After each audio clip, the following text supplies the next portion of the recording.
ইসলাম একটি পূর্ণাঙ্গ জীবন বিধান, জীবনের প্রতিটি সমস্যার সমাধান। এই ধর্মে বিস্তারিতভাবে উল্লেখ আছে।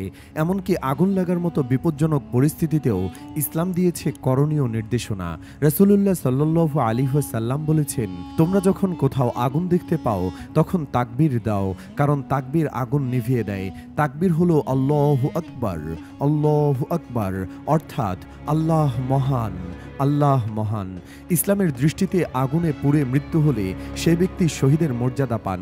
একটি হাদিসে বলা হয়েছে, আল্লাহর রাস্তায় নিহত ব্যক্তি শহীদ, পেটের পীড়ায় মৃত ব্যক্তির শহীদ, আগুনে পুড়ে মৃত ব্যক্তি শহীদ, পানিতে ডুবে মৃত ব্যক্তি শহীদ, কোনো কিছুর নিচে চাপা পড়ে মৃত ব্যক্তি শহীদ, কঠিন রোগে মৃত ব্যক্তি শহীদ, এবং যে নারী গর্ভাবস্থায় মৃত্যুবরণ করে সেও শহীদ।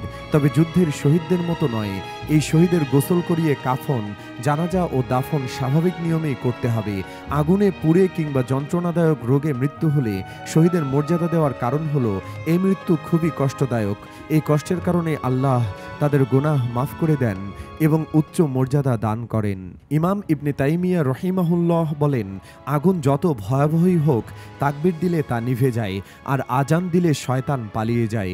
কোরআনেও একটি আয়াতে উল্লেখ আছে যেখানে আল্লাহ তাআলা ইব্রাহিম আলাইহিস সালামের জন্য আগুনকে শীতল ও নিরাপদ করে দিয়েছিলেন।